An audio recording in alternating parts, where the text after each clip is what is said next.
दोस्तों, अगर आप BA, BSc, BCom fourth semester के स्टूडेंट हैं तो यह वीडियो आपके लिए बहुत ही महत्वपूर्ण है, क्योंकि आज की इस वीडियो में हम फिजिकल एजुकेशन एंड योगा अर्थात शारीरिक शिक्षा एवं योग को करिकुलर पेपर के महत्वपूर्ण एमसीक्यू लेकर आए हुए हैं, जो कि आपकी परीक्षा के लिए बहुत ही महत्वपूर्ण है। पिछली वीडियो में हमने कुछ महत्वपूर्ण एमसीक्यू को हल किया था और आज की इस वीडियो में उसके आगे के महत्वपूर्ण एमसीक्यू को हल करने वाले हैं। तो वीडियो पसंद आए तो वीडियो को लाइक, चैनल को सब्सक्राइब कीजिएगा। चलिए शुरुआत करते हैं बिना देर की। तो हमारा पहला प्रश्न है जो आज का, वो है फिजिकल एजुकेशन में मानसिक रूप से मजबूत खिलाड़ियों का क्या लाभ होता है। फिजिकल एजुकेशन में जो मानसिक रूप से मजबूत खिलाड़ी होते हैं उनको क्या लाभ होता है। शारीरिक प्रदर्शन में सुधार होता है, मानसिक तनाव कम करना होता है, या आत्मविश्वास में वृद्धि होती है, या उपयुक्त सभी। तो इसका सही आंसर हो जाएगा उपयुक्त सभी। ये सारी चीज़ों में उनमें लाभ होता है, ये सारे लाभ होते हैं। अगला प्रश्न देखेंगे। तो अगला प्रश्न हमारा है, फिजिकल एजुकेशन में कौन सी मानसिक क्षमता सबसे महत्वपूर्ण है। एकाग्रता और ध्यान, खेल भावना, त्वरित निर्णय क्षमता, उपयुक्त सभी। तो इसका भी सही आंसर डी ऑप्शन उपयुक्त सभी हो जाएगा। अगला प्रश्न देखते हैं। तो अगला प्रश्न है कि खेलों में जीतने के मानसिक लाभों में कौन सा सबसे महत्वपूर्ण है। आत्मविश्वास में वृद्धि, मानसिक शांति, प्रतिस्पर्धा की भावना में वृद्धि, या फिर उपयुक्त सभी। तो इसका सही आंसर हो जाएगा ए ऑप्शन आत्मविश्वास में वृद्धि। ठीक, अगला प्रश्न देखेंगे। तो अगला प्रश्न है, फिजिकल एजुकेशन में मानसिक प्रशिक्षण क्यों महत्वपूर्ण है। फिजिकल एजुकेशन में मानसिक प्रशिक्षण क्यों महत्वपूर्ण है। पहला है खिलाड़ी की मानसिक स्थिति को सुदृढ़ करना, दूसरा है खेलों के दौरान तनाव और चिंता को कम करना, तीसरा है मानसिक स्फूर्ति और एकाग्रता को बढ़ावा देना, चौथा है उपयुक्त सभी। तो इसका सही आंसर हो जाएगा डी ऑप्शन उपरोक्त सभी। अगला प्रश्न देखेंगे। तो अगला प्रश्न है, फिजिकल एजुकेशन के तहत खेलों का सबसे बड़ा शारीरिक लाभ क्या है। मांसपेशियों का विकास, हड्डियों का मजबूती से बढ़ना, हृदय और फेफड़ों की कार्य क्षमता के में सुधार, या उपयुक्त सभी। तो इसका सही आंसर हो जाएगा डी ऑप्शन उपयुक्त सभी। ये सभी लाभ हैं उसके। चलिए अगला प्रश्न देखते हैं। अगला प्रश्न है, फिजिकल एजुकेशन से हृदय स्वास्थ्य पर क्या प्रभाव पड़ता है। हृदय की धड़कन में सुधार होता है, रक्त संचार में वृद्धि होती है, हृदय की मांसपेशियों को मजबूत करना, या उपयुक्त सभी। तो इसका सही आंसर डी ऑप्शन उपयुक्त सभी।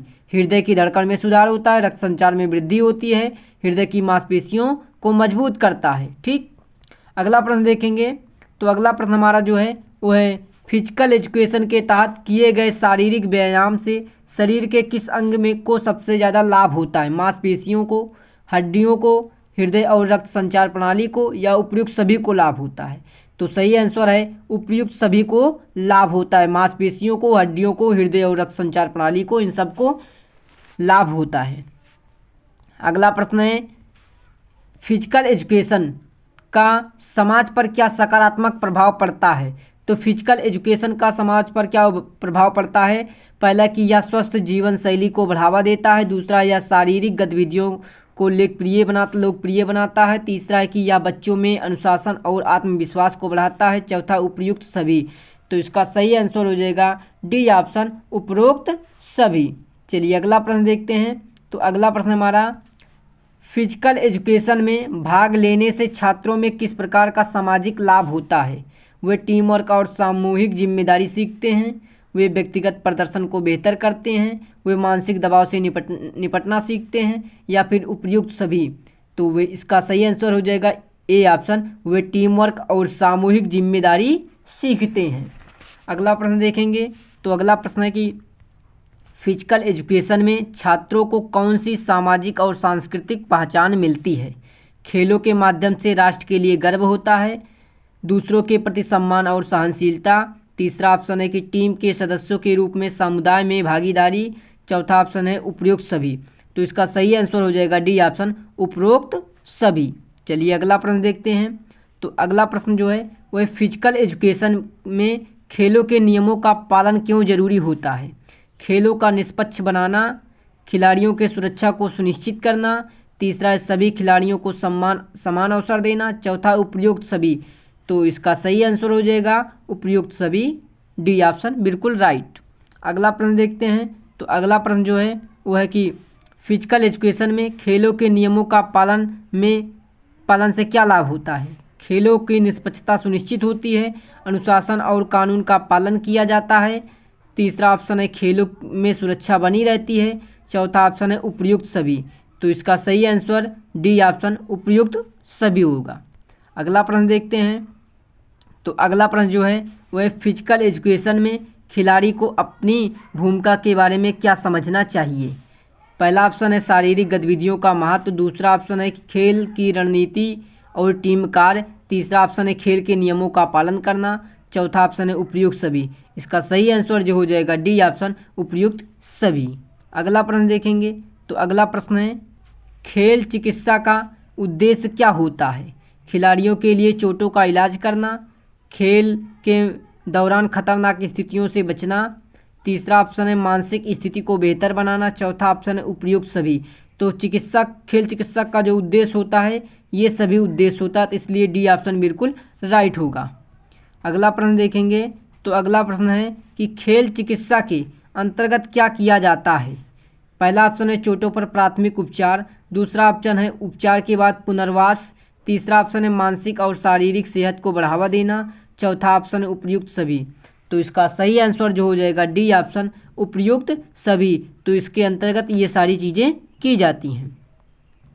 अगला प्रश्न है खेल चिकित्सा में किस प्रकार के उपचारों का उपयोग किया जाता है। शारीरिक चिकित्सा जिसे फिजिकल थेरेपी कहते हैं। दूसरा ऑप्शन है मानसिक चिकित्सा जिसे साइकोलॉजी थेरेपी कहते हैं। तीसरा है पुनर्वास जिसे रिहैबिलिटेशन कहते हैं। चौथा या उपयुक्त सभी। तो इसका सही आंसर क्या है डी ऑप्शन उपयुक्त सभी। ठीक, तो खेल चिकित्सा के अंतर्गत फिजिकल थेरेपी होती है, साइकोलॉजिकल थेरेपी होती है, रिहैबिलिटेशन, ये तीनों होता है। ठीक, तो इसलिए डी ऑप्शन बिल्कुल राइट हो जाएगा। अगला प्रश्न जो है वह फिजिकल एजुकेशन में आधुनिक प्रशिक्षण विधियों का उद्देश्य क्या है। खिलाड़ी का शारीरिक क्षमता का अधिकतम उपयोग, चोटों से बचाव और रिकवरी में सहायता। तीसरा है मानसिक स्फूर्ति और तेज निर्णय क्षमता का विकास। चौथा ऑप्शन है उपयुक्त सभी। तो इसका सही आंसर डी ऑप्शन उपयुक्त सभी। अगला प्रश्न देखेंगे। तो अगला प्रश्न है कि फिजिकल एजुकेशन में उच्च प्रदर्शन हेतु किस प्रकार की तकनीकों का उपयोग किया जाता है। पहला ऑप्शन है वीडियो विश्लेषण और तकनीकी दृष्टिकोण। दूसरा ऑप्शन है फिटनेस ट्रेनिंग और सुधारात्मक व्यायाम। तीसरा ऑप्शन है मानसिक और शारीरिक दोनों प्रकार के प्रशिक्षण। चौथा ऑप्शन है उपयुक्त सभी। तो इसका सही आंसर जो होगा डी ऑप्शन उपयुक्त सभी होगा। अगला प्रश्न देखेंगे। तो अगला प्रश्न जो है वह फिजिकल एजुकेशन में एथलीट के प्रदर्शन को कैसे मापा जाता है। शारीरिक प्रशिक्षण और फिटनेस स्तर के आधार पर। दूसरा ऑप्शन है मानसिक स्थिति और एकाग्रता के आधार पर। तीसरा ऑप्शन है खेल की प्रतियोगिताओं के परिणामों से। चौथा ऑप्शन है उपयुक्त सभी। तो इसका सही आंसर हो जाएगा डी ऑप्शन सभी, उपयुक्त सभी। ठीक, अगला प्रश्न देखेंगे। तो अगला प्रश्न जो है वह फिजिकल एजुकेशन में प्रतिस्पर्धा का मुख्य उद्देश्य क्या होता है। फिजिकल एजुकेशन में प्रतिस्पर्धा का मुख्य उद्देश्य क्या होता है। पहला ऑप्शन है खिलाड़ियों की क्षमता को चुनौती देना। दूसरा ऑप्शन है टीम भावना और सहयोग बढ़ाना। तीसरा ऑप्शन है व्यक्तिगत और सामूहिक प्रयासों को बेहतर करना। चौथा ऑप्शन है सभी उपयुक्त। तो इसका सही आंसर हो जाएगा डी ऑप्शन उपयुक्त सभी, बिल्कुल राइट आंसर होगा। अगला प्रश्न देखेंगे। अगला प्रश्न है खेलों में प्रतिस्पर्धा के दौरान किस प्रकार की भावना विकसित होती है। आत्मविश्वास और सुदृढ़ संकल्प। दूसरा ऑप्शन है धैर्य और अनुशासन। तीसरा ऑप्शन है जीतने की इच्छा और लक्ष्य के प्रति प्रतिबद्धता। चौथा ऑप्शन है उपयुक्त सभी। तो इसका सही आंसर जो भी होगा ये उपयुक्त सभी होगा। ये तीनों चीज़ें सही हैं। चलिए अगला प्रश्न देखें। तो अगला प्रश्न जो है वह फिजिकल एजुकेशन में प्रतिस्पर्धा का खिलाड़ियों के मानसिक स्वास्थ्य पर क्या प्रभाव डालता है। मानसिक संतुलन और स्फूर्ति बढ़ती है, आत्मविश्वास में वृद्धि होती है, खिलाड़ी तनाव को प्रतिबंधित करने में सक्षम होते हैं, या फिर उपयुक्त सभी। तो ये तीनों प्रभाव पड़ते हैं, इसलिए इसका सही आंसर डी ऑप्शन उपयुक्त सभी होगा। अगला प्रश्न जो है वह फिजिकल एजुकेशन में खिलाड़ी का प्रशिक्षण किस प्रकार किया जाता है। फिजिकल एजुकेशन में खिलाड़ी का प्रशिक्षण किस प्रकार किया जाता है। शारीरिक व्यायाम द्वारा, मानसिक तैयारी द्वारा, खेल तकनीकों के अभ्यास द्वारा, या उपयुक्त सभी। तो देखिए इसका सही आंसर जो हो जाएगा उपयुक्त सभी। शारीरिक व्यायाम द्वारा, मानसिक तैयारी द्वारा और खेल तकनीकों के अभ्यास के द्वारा खिलाड़ियों को प्रशिक्षण किया जाता है। तो इसलिए इसका डी ऑप्शन बिल्कुल राइट होगा। अगला प्रश्न देखेंगे। अगला प्रश्न है फिजिकल एजुकेशन में शारीरिक प्रशिक्षण का उद्देश्य क्या है? मांसपेशियों को मजबूत बनाना, सहन शक्ति और शक्ति बढ़ाना। तीसरा ऑप्शन है खिलाड़ी की समग्र शारीरिक क्षमता में सुधार करना। चौथा ऑप्शन है उपयुक्त सभी। तो इसका सही आंसर हो जाएगा उपयुक्त सभी। मतलब मांसपेशियों को मजबूत बनाना होता है, सहन शक्ति को बढ़ाना होता है, खिलाड़ी की समग्र शारीरिक क्षमता में सुधार करना, यह शारीरिक प्रशिक्षण का उद्देश्य होता है। अगला प्रश्न देखेंगे। तो अगला प्रश्न जो है वह फिजिकल एजुकेशन में खिलाड़ी मानसिक प्रशिक्षण का क्या उद्देश्य होता है? पहला है ऑप्शन है मानसिक शांति बनाए रखना। दूसरा है खेलों में मानसिक स्फूर्ति को बढ़ावा देना। तीसरा ऑप्शन है तनाव और दबाव को सहन करने की क्षमता में वृद्धि। या फिर चौथा ऑप्शन है उपयुक्त सभी। तो उपयुक्त सभी इसका करेक्ट आंसर हो जाएगा। अगला प्रश्न देखेंगे। तो अगला प्रश्न जो है वह है कि फिजिकल एजुकेशन में खेल कूद की भूमिका क्या होती है? मानसिक और शारीरिक विकास में सहायता करने की, बच्चों में अनुशासन आत्मविश्वास का निर्माण करना, या फिर समग्र विकास को बढ़ावा देना, या उपयुक्त सभी। तो इसका सही आंसर जो होगा ये तीनों ऑप्शन सही हैं, इसलिए डी ऑप्शन उपयुक्त सभी। चलिए अगला प्रश्न देखते हैं। अगला प्रश्न जो है खेल कूद किस प्रकार के शारीरिक फिटनेस को बढ़ावा देते हैं? शरीर के सभी अंगों की गतिविधियों को सक्रिय करके, मांसपेशियों को मजबूती प्रदान करके, सहनशीलता में सुधार करके, या फिर उपयुक्त सभी। तो देखिए खेल कूद जो होता है शारीरिक फिटनेस को बढ़ावा देता है, ये तीनों प्रकार से शारीरिक फिटनेस को बढ़ावा देता है, इसलिए डी ऑप्शन उपयुक्त सभी बिल्कुल राइट हो जाएगा। अगला प्रश्न देखेंगे। तो अगला प्रश्न है कि खेल कूद और शारीरिक शिक्षा का समाज पर क्या महत्व है? या लोगों को शारीरिक रूप से स्वस्थ बनाए रखने में मदद करता है। दूसरा, यह बच्चों में सामाजिक कौशल को बढ़ावा देता है। तीसरा, यह अनुशासन और समय प्रबंधन के गुण सिखाता है।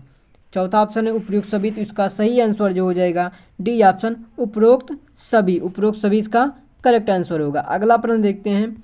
तो अगला प्रश्न है कि फिजिकल एजुकेशन के तहत खेलों से बच्चों को क्या सामाजिक लाभ होता है? फिजिकल एजुकेशन के तहत खेलों से बच्चों को क्या सामाजिक लाभ होता है? आत्मनिर्भरता आती है, सहयोग और टीम वर्क होता है, सामाजिक संतुलन बनता है, या उपयुक्त सभी। तो देखिए ये तीनों गुण आते हैं, ये तीनों लाभ होते हैं, इसलिए उपयुक्त सभी इसका बिल्कुल राइट आंसर हो जाएगा।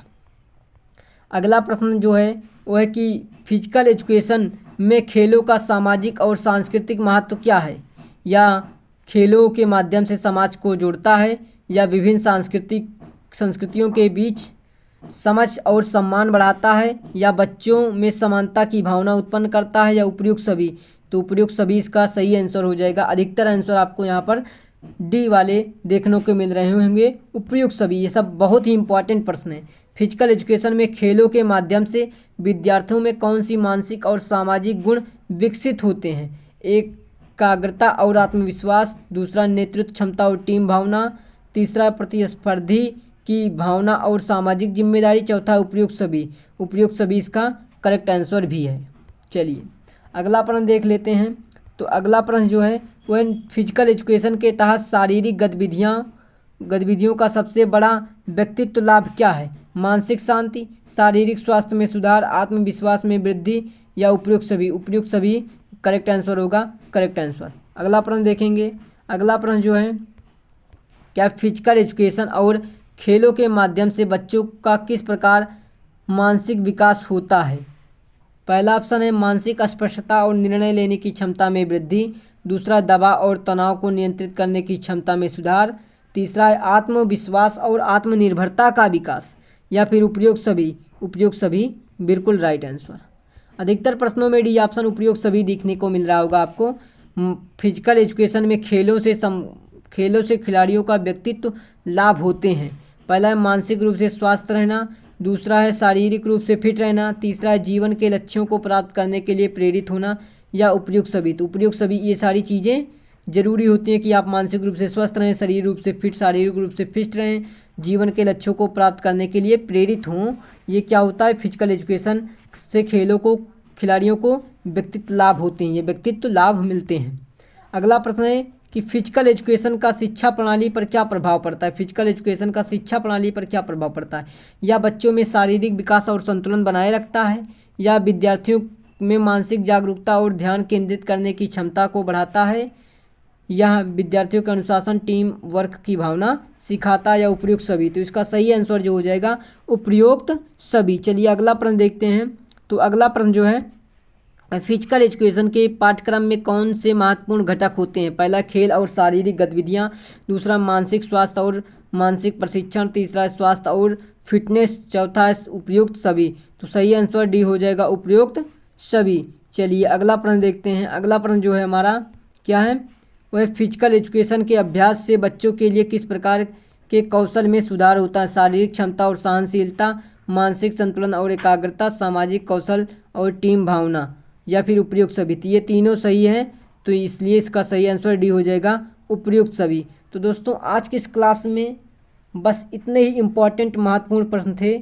आगे के महत्वपूर्ण प्रश्नों को हम आगे की वीडियो में कर रहे होंगे। तो चैनल को सब्सक्राइब नहीं किया तो चैनल को सब्सक्राइब कर बेल आइकन को ऑन कर दीजिएगा, ताकि आने वाली वीडियो का नोटिफिकेशन आपको मिल सके। दोस्तों ये बहुत ही महत्वपूर्ण प्रश्न चल रहे हैं।